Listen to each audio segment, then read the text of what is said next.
ان الحمد للہ وحدہ والصلاۃ والسلام علی رسول اللہ صلی اللہ علیہ وسلم اما بعد فاعوذ باللہ من الشیطان الرجیم بسم اللہ الرحمن الرحیم قد افلح المؤمنون الذین هم فی صلاتهم خاشعون باب الحث علی الخشوع فی الصلاۃ، نماز میں خشوع خضوع اختیار کرنا۔ خشوع خضوع کا مطلب ہے پورے اطمینان کے ساتھ دل لگا کر نماز پڑھنا، جسم جو ہے یہ بھی پورے سکون کے ساتھ ہو، کوئی بے جا اور فضول حرکت نہیں کرنی۔ اسی طرح جو زبان سے کہہ رہے ہیں اس کا ہمیں علم ہو کہ ہم کیا کہہ رہے ہیں، اس کا ہمیں علم ہو کہ ہم کیا کہہ رہے ہیں۔ اگر ہمیں کہیں بات کا علم ہی نہیں، جو ہم دعا پڑھ رہے ہیں ہمیں پتہ ہی نہیں کہ اس کا مطلب کیا ہے، تو اس سے بھی خشوع اور خضوع میں کمی واقع ہو جاتی ہے۔ خشوع خضوع جو ہے یہ نماز کی روح ہے، جس طرح جسم جو ہے یہ روح کے بغیر بیکار اور فضول ہے، اس کی کوئی حیثیت باقی نہیں رہ جاتی۔ اسی طرح خشوع اور خضوع کے بغیر نماز جو ہے یہ بھی فضول ہے، اس کا کوئی اجر نہیں ہے۔ جس نماز میں خشوع اور خضوع نہیں ہوتا، اس کی اتنی اہمیت ہے کہ اللہ تعالیٰ نے اہل ایمان کی نشانی بتائی ہے کہ اہل ایمان کی ایک صفت یہ ہے الذین هم فی صلاتهم خاشعون، اپنی نماز میں خشوع خضوع پیدا کرنے والے، یعنی پورے دھیان کے ساتھ دل لگا کر پوری توجہ کے ساتھ بالکل مطمئن ہو کر کھڑے ہو کر پھر نماز پڑھتے ہیں۔ آج کل ہماری کیفیت کیا ہے؟ ہماری کیفیت یہ ہے کہ ہم نماز پڑھ رہے ہوتے ہیں اور اپنی دنیا کے معاملات بھی نماز میں سیدھے کر رہے ہوتے ہیں۔ ایسی نماز جو ہے یہ نماز اجر و ثواب کو مکمل نہیں پہنچتی، اس طرح نماز کے اجر میں کمی واقع ہو جاتی ہے۔ سیدنا عبادہ بن صامت رضی اللہ عنہ فرماتے ہیں، ان کا اپنا فرمان ہے کہ ایک وقت آئے گا کہ علم میں سے جو سب سے پہلی چیز اٹھائی جائے گی، نبی صلی اللہ علیہ وسلم کا فرمان ہے قیامت نزدیک علم اٹھا لیا جائے گا۔ وہ علم میں سے سیدنا عبادہ فرماتے ہیں علم میں سے سب سے پہلی چیز جو اٹھائی جائے گی وہ خشوع اور خضوع ہوگا۔ تم کسی مسجد میں جاؤ گے اور پوری مسجد میں نمازیوں میں سے ایک شخص بھی ایسا نہیں ملے گا جو خشوع اور خضوع کے ساتھ نماز پڑھ رہا ہو۔ اللہ رب العزت اپنی رحمت سے ہمیں معاف فرمائے، آج ہماری کیفیت اسی طرح ہے۔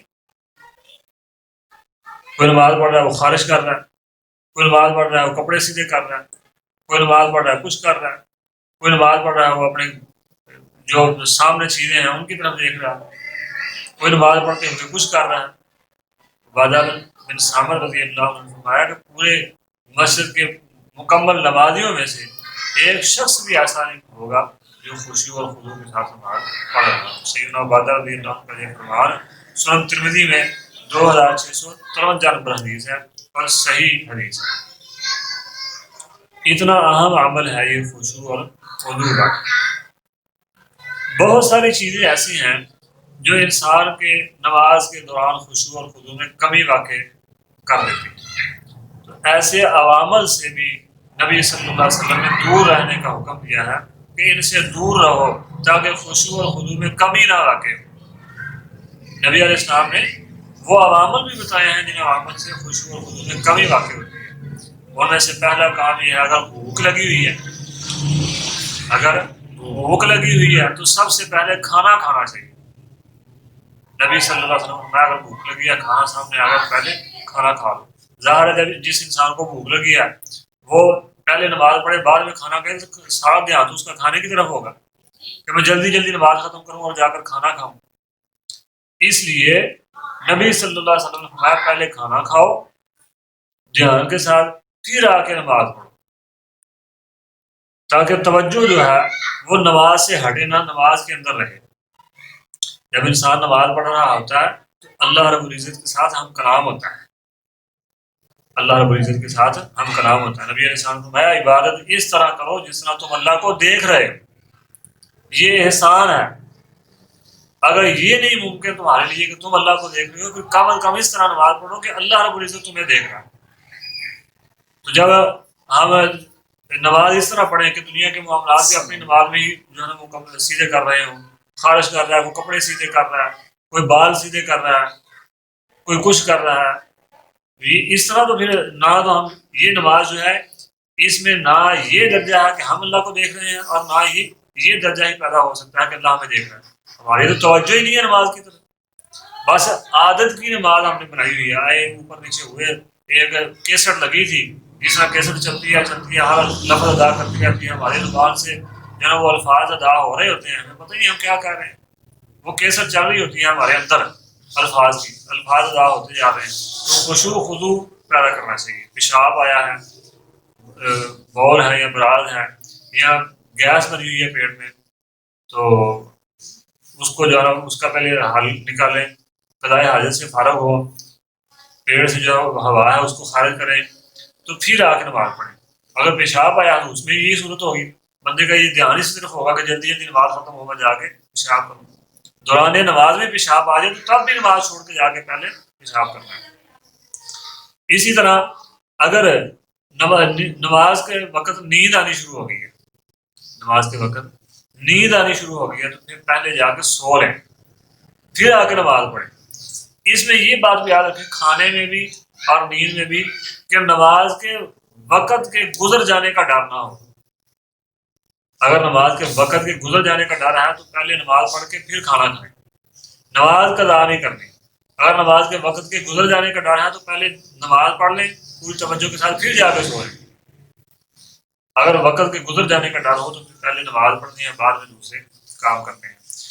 اگر ایسا لباس ہے، یا آج کل مسجدوں میں سامنے جو ہے وہ مختلف قسم کے نقش و نگار بنے ہوتے ہیں، ٹائلیں لگی ہوتی ہیں جس میں بیت اللہ اور مسجد نبوی کی تصویریں ہوتی ہیں، اور بہت سی چیزیں ہوتی ہیں، کچھ لکھا ہوتا ہے، باتیں لکھی ہوتی ہیں، قرآن کی آیات لکھی ہوتی ہیں، تو توجہ ان کی طرف جاتی ہے۔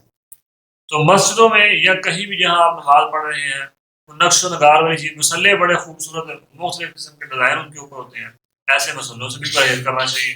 جائے نماز جو نبی صلی اللہ علیہ وسلم ام المومنین سیدہ عائشہ صدیقہ رضی اللہ عنہا کے گھر آئے تو آپ رضی اللہ عنہا نے دروازے پر ایک پردہ لٹکایا ہوا تھا جس کے اوپر نقش و نگار بنے ہوئے تھے۔ نبی علیہ السلام نے فرمایا اس پردے کو ہٹا دو، یہ نماز میں توجہ اپنی طرف کھینچ کرے، تو وہ پردہ ہٹا دیا گیا۔ اس سے معلوم ہوا کہ سامنے کوئی ایسی چیز نہ ہو جس سے آپ کے خشوع اور خضوع میں کمی واقع ہے۔ اتنا اہم عمل ہے کہ نبی علیہ السلام نے وہ پردہ ہی ہٹا دیا، وہ پردہ ہی حکم دیا کہ اس کو ہٹا دو، یہ نماز میں کہ خشوع خضوع میں خلل پیدا کرتا ہے، کمی واقع کرتا ہے۔ اپنا کوئی لباس، اچھا لباس پہننا چاہیے، اس میں کوئی منع نہیں ہے اچھا لباس پہننے، لیکن ایسا لباس جو آپ کی توجہ اپنی طرف کھینچ لے، اس سے جو ہے وہ پرہیز کرنا چاہیے نماز کے وقت میں۔ آگے پیچھے پہننے تو کوئی حرج نہیں، نماز کے وقت میں پرہیز کرنا چاہیے۔ نماز اس طرح پڑھیں کہ آپ کو پتہ ہی نہ ہو میرے دائیں بائیں کیا ہو رہا ہے، یہ ہے خشوع اور خضوع۔ مسجد سے باہر کیا معاملات ہو رہے ہیں ہمیں نماز میں وہ بھی پتہ چل رہے ہوں تو پھر یہ خشوع خضوع نہیں ہے، یہ عادت کی نماز ہے، عبادت کی نماز نہیں۔ عادت کی نماز اور ہے، عبادت کی نماز اور ہے۔ ہم میں سے اکثر اللہ رب العزت معاف فرمائے عادت کی نماز پڑھتے ہیں، عبادت والی نماز نہیں پڑھتے۔ اللہ رب العزت ہمیں عمل کی توفیق عطا فرمائے۔ سترا، جیسا کہ ہم نے کل بھی پڑھا، اپنے سامنے سترا رکھ لیں۔ جب نمازی کے سامنے سترا ہوگا تو اس سے بھی نماز میں خشوع خضوع پیدا ہوگا، نماز میں خلل جو ہے وہ واقع نہیں ہوگا۔ اگر جماعت کے ساتھ کھڑے ہیں تو قدم کے ساتھ قدم ملا کے، کندھے کے ساتھ کندھا ملا کے کھڑے ہوں۔ نبی صلی اللہ علیہ وسلم نے فرمایا صفوں میں جو خلال ہوتا ہے، صفوں میں جو خالی جگہ ہوتی ہے، میں وہاں کالے شیطان کو دیکھتا ہوں۔ جو قدم کے ساتھ قدم نہیں ملاتے، وہ جو خالی جگہ بچ جاتی ہے، وہاں کالا شیطان ہوتا ہے۔ جو شیطان تو ہمارا ازلی دشمن ہے، تو ہماری نماز جو ہے وہ جو ہے نا خراب کرتا ہے، خشوع خضوع میں کمی واقع جو ہے وہ کرتا ہے۔ تو قدم کے ساتھ قدم ملا کر کھڑے ہونا چاہیے۔ جو ہم کہہ رہے ہیں ہمیں اس بات کا علم ہو ہم کیا کہہ رہے ہیں۔ نماز کی دعائیں جو ہیں ان کا ترجمہ سیکھنا چاہیے۔ اللہ رب العزت نے فرمایا یا ایھا الذین آمنوا لا تقربوا الصلاة وانتم سکارى حتى تعلموا ما تقولون، نماز کے قریب اس وقت آؤ جب تمہیں پتہ ہو کہ تم کیا کہہ رہے ہو۔ یہ اصل میں حکم ہے کہ یا ایھا الذین آمنوا لا تقربوا الصلاة وانتم سکارى، نشے کی حالت میں نماز کے قریب نہ ہو۔ حتی تعلموا ما تقولون، تب قریب آؤ جب تمہیں پتہ چل جائے، نماز پڑھنے تب آؤ جب تمہیں پتہ چل جائے تم کیا کہہ رہے ہو، تمہارا نشہ اتر جائے۔ یہ اس وقت کا حکم ہے جب ابھی شراب حرام نہیں ہوئی تھی، بعد ازاں شراب حرام ہو گئی۔ تو اب بھی حتی تعلموا ما تقولون، نماز ایسے پڑھیں کہ جو ہم منہ سے ادا کر رہے ہوں الفاظ، جو دعا پڑھ رہے ہوں یا قرآن کی آیت پڑھ رہے ہوں، کوئی بھی ہم دعا کر رہے ہیں تو اس کا ہمیں علم ہو کہ ہم یہ کہہ رہے ہیں، اللہ سے یہ مانگ رہے ہیں، قرآن کی آیت پڑھ رہے ہیں تو اس کا مطلب یہ مفہوم یہ ہے۔ دعاؤں کا ترجمہ، جو قرآنی آیات ہمیں یاد ہے ان کا ترجمہ سیکھنا چاہیے، مزید بھی آیات یاد کرنی چاہیے۔ یہ انتہائی اہم عمل ہے۔ نماز میں دائیں بائیں نہیں دیکھنا چاہیے۔ نبی علیہ الصلوۃ والسلام نے فرمایا، ام المومنین سیدہ عائشہ رضی اللہ عنہا نے سوال کیا اللہ کے نبی نماز میں دائیں بائیں دیکھنے کے متعلق کیا حکم ہے؟ فرمایا یہ شیطان کا اچک لے جانا ہے تمہاری نماز میں سے، یعنی جو شخص نماز میں دائیں بائیں دیکھتا ہے اس کی نماز جو ہے وہ شیطان اس کی نماز میں سے چوری کر رہا ہے، اچک کر جو ہے لے جا رہا ہے، اس کے خشوع اور خضوع میں کمی واقع کر رہا ہے۔ پورے دھیان کے ساتھ سیدھا سامنے دیکھ کر نماز پڑھنی چاہیے۔ ایک حدیث میں آتا ہے نبی صلی اللہ علیہ وسلم نے فرمایا آسمان کی طرف دیکھنا چھوڑ دو، نماز میں آسمان کی طرف دیکھنا چھوڑ دو، ایسا نہ ہو کہ اللہ تمہاری آنکھوں کی بنائی لے جائے، یعنی تمہیں اندھا، تم آسمان کی طرف دیکھو تو اللہ تمہیں اندھا کر دے۔ نہ دائیں بائیں دیکھنا ہے، نہ اوپر ہی دیکھنا ہے، اسے نبی صلی اللہ علیہ وسلم نے منع فرمایا۔ ہر وہ کام جس سے نماز کے خشوع اور خضوع میں کمی واقع ہو وہ کام نہیں کرنا۔ اگر نماز میں مختلف قسم کے خیالات آتے ہیں تو اس کا حل نبی صلی اللہ علیہ وسلم نے یہ بیان فرمایا ہے کہ اعوذ باللہ من الشیطان الرجیم پڑھ کے بائیں کاندھے کی طرف تھوک دو 3 مرتبہ۔ ہاں، یہ تھوکنا اس طرح نہ ہو کہ ساتھ والا جو ہے اس کو اذیت پہنچے، وہ کراہت محسوس کرے۔ اسی طرح نماز میں اگر تھوک آ گیا ہے، نماز میں اگر تھوک آ گیا ہے تو نبی صلی اللہ علیہ وسلم نے سامنے تھوکنے سے منع فرمایا۔ نبی صلی اللہ علیہ وسلم نے تھوک آ گیا ہے تو سامنے تھوکنے سے منع فرمایا۔ فرمایا اگر تھوکنا ہی ہے تو بائیں پاؤں کے نیچے تھوکو۔ یہ اس وقت کی بات ہے جب نماز جو ہے نا مسجدیں کچی ہوا کرتی ہیں، اب تو بہترین قلین بچھے ہیں، اب احتیاط کرنی چاہیے۔ جو قلین ہے یا جو صفحے بچھی ہیں یہ گندی ہوگی، بعد میں دھونا تھوڑا مشکل ہو جائے گا، اس لیے آج کل جو ہے نا کپڑا رکھنا چاہیے پاس، کپڑے میں آپ تھوک لیں، بعد میں اس کپڑے کو دھو لیں۔ مسجد میں تھوکنے سے گریز کرنا چاہیے۔ مسجد میں بے جا فضول تھوکنا بھی نہیں چاہیے۔ بعض گناہ ایسے ہیں جو اللہ سے توبہ کرنے کی وجہ سے معاف ہو جاتے ہیں، لیکن بعض ایسے ہیں ان کا کفارہ ادا کرنا پڑتا ہے۔ جب تک آپ کفارہ نہیں ادا کرتے تب تک گناہ کی معافی نہیں ملتی۔ ان گناہوں میں سے ایک گناہ مسجد میں تھوکنا بھی ہے۔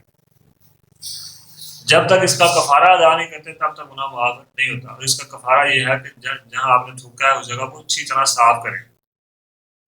نبی علیہ الصلوۃ والسلام نے اگر دوران نماز تھوکنا پڑ جائے تو اپنے بائیں قدم کے نیچے تھوکو، اپنے بائیں قدم کے نیچے تھوک لو۔ سیدنا ابو ہریرہ رضی اللہ عنہ فرماتے ہیں نبی صلی اللہ علیہ وسلم نے نمازی کو اپنی کوکھ پر ہاتھ رکھنے سے منع فرمایا، یعنی یوں ہاتھ رکھ کے نماز کے دوران یوں ہاتھ رکھنا، اس سے نبی صلی اللہ علیہ وسلم نے منع فرمایا۔ ام المومنین سیدہ عائشہ صدیقہ رضی اللہ عنہا فرماتی ہیں اس طرح ہاتھ رکھنا یہ یہودیوں کا عمل ہے، یہودی اپنی عبادت میں اس طرح ہاتھ رکھتے ہیں۔ ویسے بھی یہ تکبر کی نشانی ہے، تو اللہ رب العزت کو تکبر پسند ہی نہیں ہے، اللہ رب العزت کو تکبر پسند ہی نہیں ہے۔ فرمایا جو تکبر کرتا ہے وہ اللہ کی کبر کی چادر کو کھینچتا ہے۔ اللہ رب العزت اپنی رحمت سے ہمیں ایسے لوگوں سے محفوظ فرمائے، تکبر سے محفوظ فرمائے۔ جو اللہ کے کبر کی چادر کو کھینچتا ہے اللہ رب العزت اس کے ساتھ کیا سلوک کریں گے۔ تکبر اللہ رب العزت کو قطعاً کسی حالت میں بھی پسند نہیں ہے۔ ہمیشہ عاجزی اور انکساری کے ساتھ اللہ کے سامنے رہنا چاہیے، ہمیشہ عاجزی اور انکساری کرنی چاہیے۔ یہ ایک حدیث ہے سیدنا انس رضی اللہ عنہ سے اس کے راوی ہیں، کھانے کے متعلق جو میں نے پہلے بیان کیا یہ حدیث ہے۔ صحیح بخاری میں 672 اور صحیح مسلم میں 557 نمبر حدیث ہے۔ حضرت انس فرماتے ہیں نبی علیہ السلام نے فرمایا اگر کھانا تمہارے سامنے مغرب کے وقت تمہارے سامنے کھانا رکھ دیا جائے تو پہلے کھانا کھاؤ بعد میں نماز پڑھو، پہلے کھانا کھاؤ بعد میں نماز پڑھو۔ ام المومنین سیدہ عائشہ صدیقہ رضی اللہ عنہا، ان کے بھتیجے قاسم بن محمد بن ابی بکر، کھانا رکھ دیا گیا تو نماز کا وقت ہو گیا، اٹھ کر نماز پڑھنے جانے لگے۔ ام المومنین نے فرمایا بیٹھ جاؤ، پہلے کھانا کھاؤ بعد میں نماز پڑھنا۔ نبی علیہ الصلوۃ والسلام نے حکم دیا ہے کہ نماز کا وقت ہو جائے تمہارے سامنے کھانا آ جائے تو پہلے کھانا کھا لو بعد میں نماز پڑھو۔ اسی طرح عبداللہ بن عمر رضی اللہ عنہ، اگر کھانا سامنے آ جاتا تو پہلے کھانا کھاتے بعد میں نماز پڑھتے۔ اس حدیث سے ایک بات یہ بھی معلوم ہوتی ہے کہ نبی صلی اللہ علیہ وسلم کے دور میں نبی علیہ الصلوۃ والسلام خود بھی اور صحابہ کرام رضوان اللہ علیہم اجمعین بھی رات کا کھانا جو تھا وہ مغرب سے پہلے کھا لیتے تھے۔ اسی لیے فرمایا کہ کھانے کے وقت مغرب کے وقت خصوصاً، یہ ویسے تو ساری نمازوں کے لیے حکم ہے، کسی بھی نماز کے وقت ظہر ہو، عصر ہو، عشاء ہو، مغرب ہو، کھانا سامنے آ جائے تو پہلے کھانا کھا لیں بعد میں نماز پڑھیں۔ اس خصوصی حکم کا جو ہے مفہوم اس سے یہ سمجھ آتا ہے، یہ بات سمجھ آتی ہے کہ صحابہ کرام رضوان اللہ علیہم اجمعین بھی اور رسول اللہ صلی اللہ علیہ وسلم بھی رات کا کھانا نماز مغرب سے پہلے کھا لیتے ہیں۔ آج کل ہم نماز مغرب کے بعد کھاتے ہیں۔ اکثر لوگ ایسے ہیں جو سونے کے وقت کھانا کھاتے ہیں، ادھر سے سونے کا ٹائم ہو جاتا ہے، 10-15-20 منٹ پہلے کھانا کھا کے پھر لیٹ جاتے ہیں۔ بے شمار بیماریوں کا باعث بنتا ہے سوتے وقت کھانا کھانا، اور سونے سے پہلے مغرب سے پہلے کھانا کھا لینا یہ انتہائی مفید ہے۔ ہمارے دادا جان سید بارک اللہ گیلانی رحمہ اللہ تعالی، اللہ ان کی قبر کو منور فرمائے، وہ نماز مغرب کے بعد کھانا نہیں کھاتے تھے، پہلے کھا لیا نہیں ملا، کھانا تیار ہوا نہیں کھایا تو بعد میں نہیں کھانا۔ اللہ رب العزت ان کی قبر کو منور فرمائے، کروڑ رحمتیں اللہ رب العزت ان کی قبر مبارک پر نازل فرمائے، اللہ رب العزت انہیں جنت الفردوس میں اعلیٰ مقام عطا فرمائے۔ تو یہ نبی صلی اللہ علیہ وسلم کا فرمان مبارک، اس سے بھی یہ بات سمجھ آتی ہے کہ نماز مغرب سے پہلے کھانا کھا لینا چاہیے، بعد میں نہیں کھانا چاہیے۔ بہت سے اسلام جو ہے نبی صلی اللہ علیہ وسلم کے فرامین جو ہیں، اس میں ہمارے لیے بہت سی حکمتیں ہیں۔ تو آج ہم دیکھتے ہیں اکثر لوگ جو ہے نا معدے کی بیماری کے مریض ہیں، اس کی وجہ یہی ہے کہ ہم اس وقت کھانا کھاتے ہیں جب سونے کا ٹائم ہو جاتا ہے۔ نبی علیہ الصلوۃ والسلام نے دوران نماز سجدہ کی جگہ سے کنکریوں کو ہٹانے سے منع کیا ہے۔ اگر نماز کی جگہ یعنی سجدہ جہاں آپ نے کرنا ہے، پہلے باریک نبی صلی اللہ علیہ وسلم کے دور میں کنکریاں بچھائی جاتی تھی زمین پر، آج کل تو قلین صفیں بہترین اعلیٰ قسم کی قلین ہیں، اس وقت چھوٹی باریک کنکریاں بچھائی جاتی تھی تاکہ کنکریوں کے اوپر سجدہ کیا جا سکے۔ تو نبی علیہ السلام نے کنکریاں سیدھی کرنے سے دوران نماز منع فرمایا، دوران نماز ایسا نہ کرو، کنکریاں سیدھی کرنی ہے تو پہلے کر لو، دوران نماز سیدھی نہ کرو۔ جتنی نماز میں اس سے معلوم ہوا کہ نماز میں ہم جتنی اذیت برداشت کریں گے اتنا ہی اجر میں اضافہ ہوگا، اتنا ہی ہمارے اجر میں اضافہ ہوگا۔ اسی طرح نماز میں اگر جمائی آ جاتی ہے، جس کو ہم باسی کہتے ہیں، وہ آ جائے تو اس کو پھر روکنے کی کوشش کرنی چاہیے، اس لیے کہ یہ شیطان کی طرف سے ہوتی ہے، جمائی شیطان کی طرف سے ہوتی ہے، اس سے انسان کو سستی پڑ جاتی ہے، جب سستی پڑے گی تو ظاہری سی بات ہے نماز کے خشوع اور خضوع میں کمی واقع ہو جائے گی۔ اللہ رب العزت سے دعا ہے، یہ جو حدیث ہے جمائی کے متعلق نبی نے سامنے بیان فرمائی ہے، اس کے راوی سیدنا ابو ہریرہ رضی اللہ عنہ ہے، اور صحیح مسلم میں 2994 نمبر حدیث ہے، جامع ترمذی میں 370 نمبر حدیث ہے۔ اللہ رب العزت سے دعا ہے اللہ مجھے اور آپ کو عمل کی توفیق عطا فرمائے، آمین۔ سبحانک اللہم و بحمدک، اشہد ان لا الہ الا انت، استغفرک۔